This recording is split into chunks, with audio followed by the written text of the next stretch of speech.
না। এই বাপটা কেমনে ধার কইরা ঋণ কইরা কেমনে দৈনিক 3টা বেলা মুখের মধ্যে খাওয়ানটা তুইলা দিছে।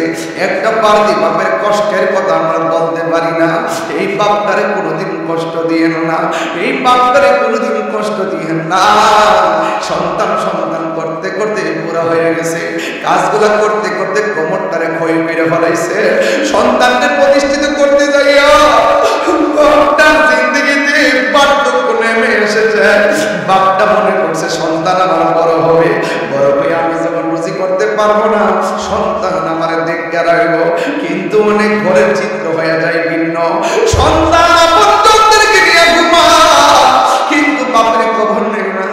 মা আর দুইজন ঘরের মা বাপ দুইজন ঘরের মধ্যে বইয়া বইয়া একজন আর একজনের দুঃখ কয়, কষ্ট কয়, কি হইল আমার ফুলারা, কি হইল? আরে যদি কি হইল আমার ফুলা আমার কেন দেখে না?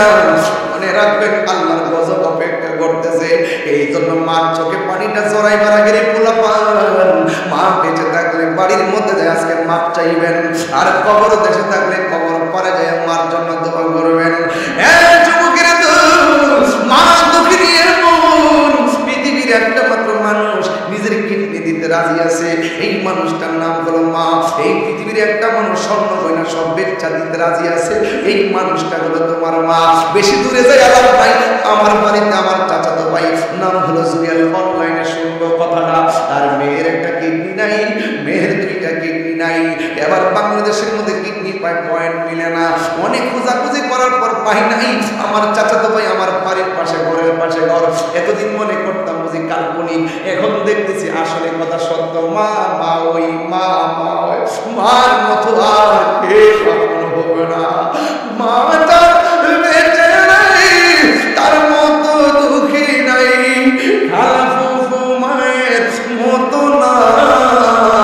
মা জান্নাতের চাবি আমার মা। ওই ভাইটা যখন চলে গেছে বাংলাদেশ থেকে বাইরে, ওই মাদ্রাসা যাইয়া চিকিৎসা করে বাড়ির মধ্যে আসছে। আমি যে গেলাম বাইরে, কিডনি পাইছেননি, তখন আমার কই বাংলাদেশে পাই নাই, এবার ইন্ডিয়াতে পাইছেননি, না সেখানেও পাই নাই। এখন যে গেলাম কোথায় থেকে পাইছেন, কোন রাষ্ট্র থেকে আনছেন? আমারে ডাক দিয়ে বলে মা তার নিজের কিডনিটা তার মেয়ের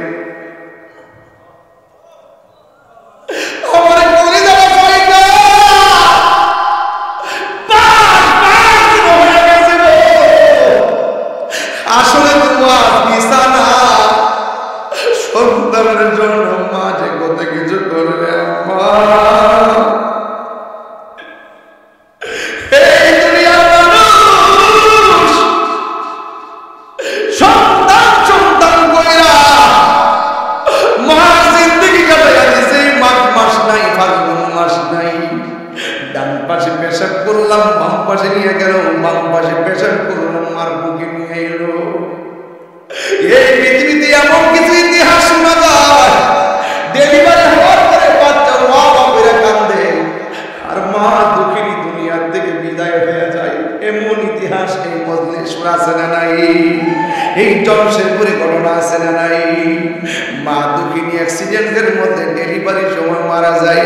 আল্লাহ আমার ভান্ডার মধ্যে কি দুধ দিছে। গরমের দিন গরম লাগে না, শীতের দিন ঠান্ডা লাগে না। বিজ্ঞান করে শুধু প্রোটিন আর প্রোটিন, ভিটামিন আর ভিটামিন সন্তান খায়া খায়া বড় হয়। মায়ের একদার দুধের দাম কাটিয়া গায়ের জোর, পাপস বানাইল ঋণ শুধু হবে না। এমন দরদি হবে কেউ হবে না আমার মা।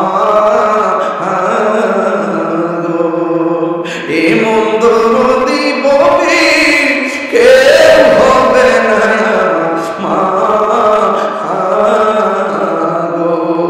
যদি মা বেঁচে থাকে আজকে রাইতে যায় আমার পায়ে দিলে মাপ চাইবেন। আর যদি মা মারা যায়, মার কবরের পারে যাইয়া বলবেন আল্লাহ আমি আমার মার সেবা করা যেমন ছিল এমন সেবা করতে পারি নাই। আমি আমার মারে বড় কষ্ট দিছি। আমার মা আমার ছোটবেলায় যেমনি লালন পালন করছে, আমার আম্মারে তুমি এমন করে তুমি লালন পালন করো, আমার আম্মারে এমন করে তুমি মায়া করো। কামা রাব্বায়ানি সগীরা। ও আল্লাহ, আমার আম্মা আমার যেমনে লালন পালন করছে, আমার আম্মারও তুমি এমন করে মায়া কইরো। এই জন্য যুবকের দল পায়ের মধ্যে বলে দিয়ে যায়, আল্লাহ রাব্বুল আলামিন বলতেছেন, ইম্মা ইয়াবলুগান্না ইনদাকাল কিবারা আহাদুহুমা আও কিলাহুমা ফালা তাকুল লাহুমা উফফিন ওয়ালা তানহারহুমা। আল্লাহ বলে, পৃথিবীর মানুষ, তোমরা তোমাদের মা বাবাকে বৃদ্ধ হয়ে গেল, মা বাবার সঙ্গে খারাপ ব্যবহার করো না, এমন ভাবে ব্যবহার করো না মা উফ শব্দ করে উচ্চারণ করবে। যদি উফ শব্দ উচ্চারণ করে, মনে রাখবা হিরো জিরো হয়ে যাবে। আর জোরে কোন জিরো জিরো হয়ে যাবে। মার বদদুয়া লাগলে সন্তানের সব শেষ হয়ে যায়। কেন? কারণ মায়ের দুয়ার মাঝখানে কোনো পর্দা থাকে না, ডাইরেক্ট কবুল করে একজন। জবান খুলে বলেন তিনি কে? মার দুয়া এমন, মা ডাক দিয়ে কই, পুত্রে ও ফুত, একটু জানালাটা বন্ধ করে দে। এবার পোলা গেছে জানালা বন্ধ, এক মনোযোগ দেন, পোলা গেছে জানালা বন্ধ করে দেওয়ার জন্য। এবার মায়ের ছেলে বলছে, বাবা জানালাটা বন্ধ করে দে। এবার পোলা যেই মাত্র জানালাটার কাছে গেল, মা তখন বাম কাত থেকে ডান কাতে একটু ঘুরে গেছে। যেই মাত্র ঘুরে গেছে, সন্তান মনে মনে ভাবতেছে, মার যদি ডাক দিয়া বলি, আম্মা জানালার কোন পাটটা লাগাইতাম, মা বাম কাত থেকে ডান কাতে আইসা বলতে হবে এটা লাগা ওটা লাগা, তাইলে মার আরামটা ভাঙবে। সন্তান মারে ডাক দেয় নাই। কিছুক্ষণ পর মার চোখের মধ্যে ঘুম এসে গেছে।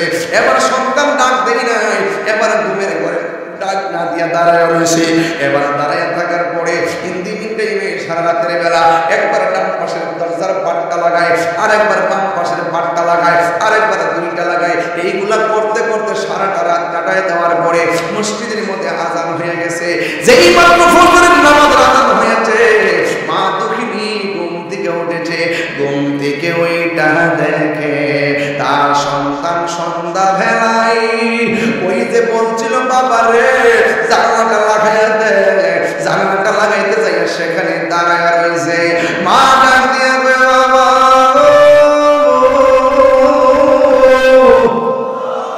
ও বাবা, আমি তোমার সন্ধ্যা রাইতে বলছি দরজাটা লাগাইবার জন্য, সন্ধ্যা রাইতে বলছি জানালাটা লাগাইবার জন্য। সন্তান ডাক দিয়ে বলে, মা আপনি তো আমারে কোন পাটটা লাগাইতাম বলেন নাই, নাকি দুইটা পাট লাগাইতাম বলেন নাই। এই জন্য আমি সারাটা রাত আমি যখন জানালা লাগাইতাম গেলাম, আপনি ডান কাত থেকে বাম কাতে গেলেন। আপনার ডাক দিলে আপনার আরাম মানবে। কিছুক্ষণ পরে আপনি ঘুমিয়ে গেছেন। ঘুমিয়ে করে ডাক দিলে আপনি কষ্ট পাবেন। আপনি কষ্ট পেলে আমার আল্লাহ কষ্ট পাবে। রিদার রাব্বি ফি রিদাল ওয়ালিদাইনে ওয়া সাকাতুর রাব্বি ফি সাকাতিল ওয়ালিদ। মা বাবার সন্তুষ্টিতে আল্লাহ সন্তুষ্টি। মা বাবা কষ্ট পায় না, আল্লাহ কষ্ট পায়। সন্তানকে মা ডাক দিয়ে, বাবা তুমি কেন ঘুমাইলা না গো? ওই সন্তান ডাক দিয়ে বলে, আম্মা আপনি আমার জানালা লাগাইতে বলছেন, ডানটা লাগাবো নাকি বামটা লাগাবো? আপনি তো আমার এটা বলেন নাই। দুইটা লাগাইলে যদি সারা রাত লাগাই থাকলে বাতাসের অভাবে যদি আপনার কষ্ট হয়, আবার দুইটা খোলা রাখলে বাতাস আইসা যদি আপনার ভালো বাতাস লাগলে কিংবা অসুবিধা হয়, এই জন্য আমি সারা রাত একটা পাট লাগাইয়া আরেকটা পাট খোলা রাখছি। এই পাটটা লাগাইয়া আরেকটা পাট খোলা রাখছি। তখন মা দুঃখিনী চোখের পানি ফালাইয়া ফালাইয়া উযু কইরা নামাজের মুসল্লাটা লইয়া 2 রাকাত নামাজ পড়িয়া আমার আল্লাহরে ডাক দিয়া কই, আল্লাহ আল্লাহ গো আল্লাহ, আমার জাদুমণি আমারে ঘুমের ঘরের মধ্যে রাইয়া আমারে ডাক দেই নাই, আমার কষ্ট হবে দেখে আমার ডাক দেই নাই। ও বংশের পরে পোলা পান বিদেশ যাইবা, টাকা নাই পয়সা নাই, বিদেশ যাইবেন, বিদেশে টাকা জমা দিচ্ছেন, যাইতে পারেন না, শুধুমাত্র মার কদমে পড়ে থাকেন। দেখেন মাসটা কি করতেছে, শুধুমাত্র মার কদমে পড়ে থাকেন। মা যখন তাহাজ্জুদের নামাজটা পড়া যখন আল্লাহর কাছে বলবে, ও আল্লাহ আমার পোলাটারে এমন টাকার মালিক বানাইয়া দিও যেন আমার জাদুমণি ওই মদিনায় যাইয়া আমার নবীরে সালাতু সালাম দিতে পারে। মা এমন নবী দোয়া করব, মা দোয়ার মাঝখানে কোনো পর্দা থাকবে না রে বাবা। এই জন্য আল্লাহ কোরআনে বলছেন, ওয়াহফিজ লাহুমা জানাহাদ যুল্লি মিনার রাহমা ওয়া কুর রাব্বিরহামহুমা কামা রাব্বায়ানি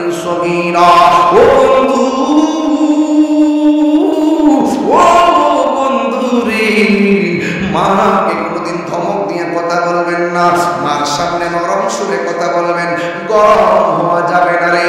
ওই মা ডাক দিয়ে বলেন, ও আমার আল্লাহ, আমার জাদুমণি সারাটা রাত আমার জাদুমণি ঘুমায় নাই।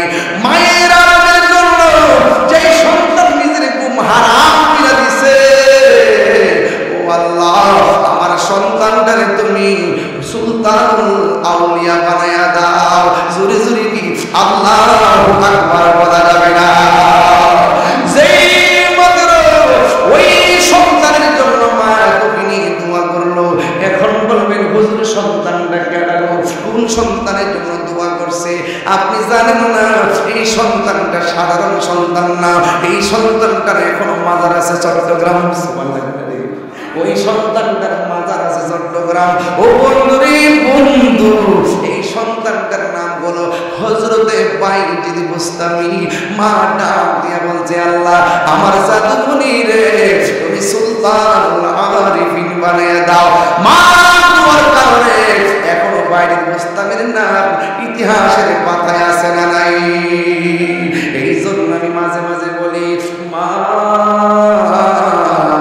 তুমি আমার আগে যেও না গো মরে।